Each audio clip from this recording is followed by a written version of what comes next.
Hello বন্ধুরা, শুভ সকাল। কেমন আছো সবাই? আশা করছি সবাই খুব ভালো আছো, আমরাও খুবই ভালো আছি। তো সকলকে জানাই সবার আগে শুভ সরস্বতী পূজা। ঠিক আছে, সবার দিনটা খুব ভালো যাক, সবার বিদ্যা বুদ্ধি যেন মা সবাইকে যেন বিদ্যা বুদ্ধিতে ভরিয়ে দেয়, সেটাই মায়ের কাছে প্রার্থনা করব।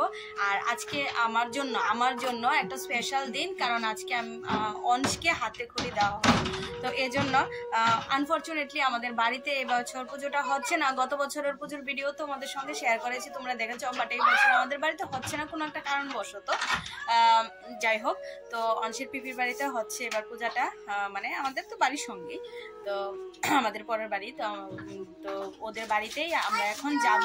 রেডি হয়ে গেছি, অংশকে ওইখানেই হাতে খড়ি দেওয়া হবে, স্কুলে ভর্তি করিয়ে দিতে হবে, তো এই জন্য হাতে খড়িটাও সেরে ফেলবো। তো দেখো এখানে উনিও এসেছে অনেক দিন পরে, দেখো এখানে উনি এসেছে পাঞ্জাবি পরে রেডি। এই শোনো, এদিকে আসো, দাদার কোলে বসো, তুমি দেখো ড্রেসটা দেখাও সকলকে। এই দেখো দুই ভাই একদম পাঞ্জাবি পরে রেডি হয়ে গেছে। তো চলো এখন যাওয়া যাক, তারপরে হাতে খড়ি প্রোগ্রামটা তোমরা সবটাই দেখতে পাবে। তো চলো এখনের মতো টাটা। তো এখানে দেখো দুই ভাই আজকে পাঞ্জাবি পরেছে, আমাদের অনিও এসেছে আর অংশ। আসলে এবছর আমাদের বাড়িতে পূজা করাটা খুব বেশি দরকার ছিল, বাট আনফর্চুনেটলি হয়নি বা পারিনি। তো দেখো এখন দুই ভাই মিলে যাবে মায়ের কাছে, মানে অংশের পিপির বাড়িতে। তো তোমাদেরকে তো বলেইছিলাম, এই যে দেখো আমরা রাস্তায় বেরিয়েও গেছি। তো চলো যাওয়া যাক, কারণ আমাদের বাড়ির পাশেই তো বাড়ি, তোমরা সবাই জানো।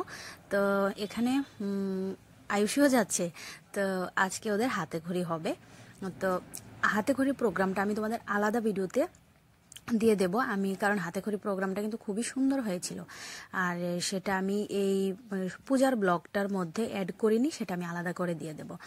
তো এই যে দেখো এখানে অংশ তো মানে একটু দেরি হয়ে যাচ্ছে, তো জানোই তো অংশের বায়না, সবাই তো জানো প্রত্যেকটা দিনের বায়নাই অংশের শেষই হয় না। তো এখানে আমরা সবাই বসেছিলাম, পুজো প্রায় রেডি, পুরোহিত মশাই বসেও গেছে পূজায়, আর এদিকে যজ্ঞ হয়ে গেছে। যজ্ঞ এখানে হ্যাঁ করছি, দাঁড়াও। এখানে দেখেছো মানুষের জন্য আমি কথা বলতে পারছি না, শুধু কথা বলছে। এখানে যজ্ঞটা দেখো দারুণ হয়েছিল, কিন্তু ছোট মূর্তি আর মায়ের চেহারাটা কিন্তু দারুণ অসাধারণ ছিল। এই যে দেখো অংশ এখানে দাঁড়িয়েছে, পুরোহিত মশাই যা যা বলছে ও কিন্তু সঙ্গে সঙ্গে সেটাই বলছিল। তো আজকের ব্লগটা আর বেশি বড় করছি না, যেহেতু এটা সরস্বতী পূজার ব্লগ আমি পার্ট করে দেব, তো সেহেতু আজকে আমি এতটুকুই রাখবো। তো এদিকে দেখো অঞ্জলি হয়ে গেছে তাদের। এই যে হাতে খড়ির একটু আমি তোমাদেরকে ঝলকটা দেখিয়ে দিলাম, মানুষের হাতে খড়িটা এটা কিন্তু এটা শেষ হয়ে গেছে, হাতে খড়ি পর্বটা শেষ হয়ে গেছে। তো ভিডিওটা আমি আলাদা করে দিয়ে দেব। আর কেমন লেগেছে অংশকে, আর এই কাকুর হাত দিয়েই ওকে হাতে খড়ি দেওয়ার আমার মানে অংশ হওয়ার পর থেকে আমার এই ইচ্ছেটাই ছিল, আর সেটা পূরণও হয়েছে। অনেক বলে কয়ে মা বাবু ফোন করেছিল, বলে কয়ে অনেক আনা হয়েছে কাকুকে। তো এই কাকুর হাত দিয়ে হাতে খড়িটা দেওয়া হয়েছে, আমার তো বেশ ভালো লেগেছে। আর তোমরা সবাই মায়ের কাছে তো চাইছি, মায়ের কাছে তো সারাদিনই প্রার্থনা করি আমার অংশের যেন বিদ্যা বুদ্ধি যেন ভরিয়ে দেয়। তোমরা সবাই আশীর্বাদ করবে অংশ যেন খুব ভালো একজন মানুষ হতে